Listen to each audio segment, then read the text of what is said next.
Hey everyone, quick biochemistry basics here. Let's talk about gas chromatography.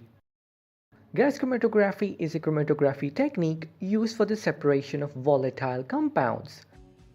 Volatile compounds are the compounds that gets easily vaporized at room temperature. Let's see the components of gas chromatography. The column.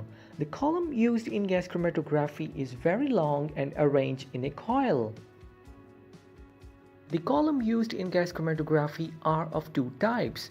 Number 1, packed column, and number 2, capillary column. Packed column.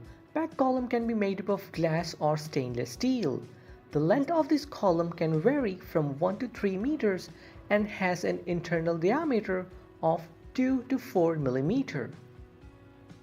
The capillary column. The capillary column is made up of fused quartz. These columns are very long and have length from 10 to 100 meters and have an internal diameter of 0.1 to 1 millimeter.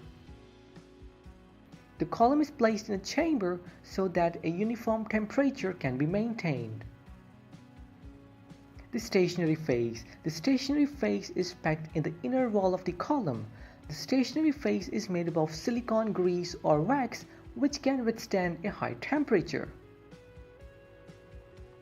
The mobile phase. The mobile phase use is usually an inert gas like helium or unreactive gas such as nitrogen. The mobile phase gas is kept in a cylinder which is connected with the column via molecular sieve. The molecular sieve separates the unwanted hydrocarbons, oxygen and water vapor that may interfere with the test sample during analysis. At the end of the column, there is a detector which detects the sample.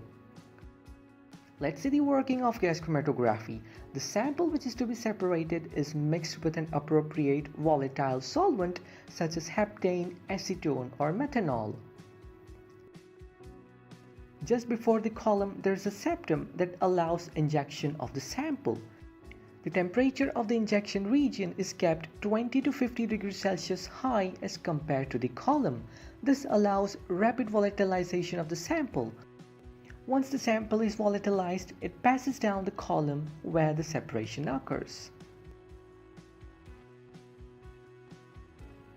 During analysis, the temperature of the column is kept between 150 to 300 degrees Celsius.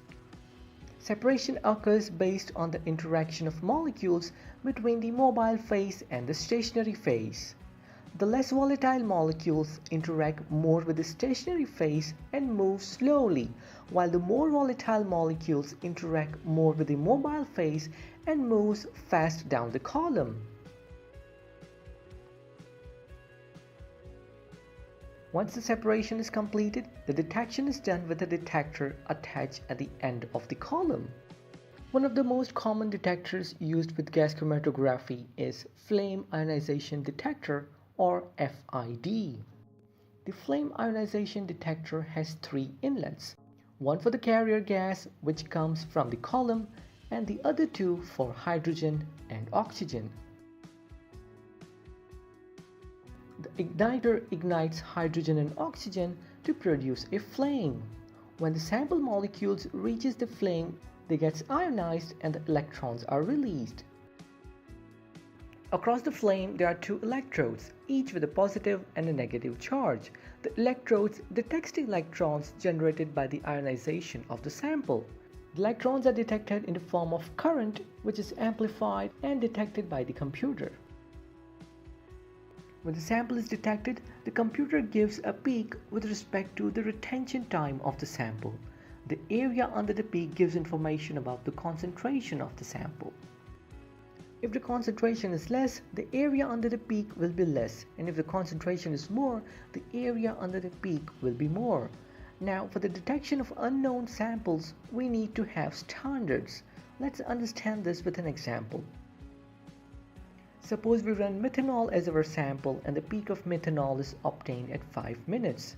Next, we run acetone as our sample and the peak of acetone is obtained at 3 minutes.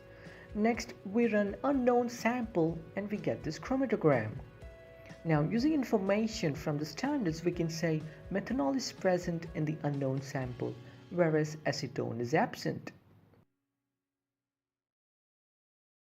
The remaining peak is still unknown as we do not have any standards to compare its retention time.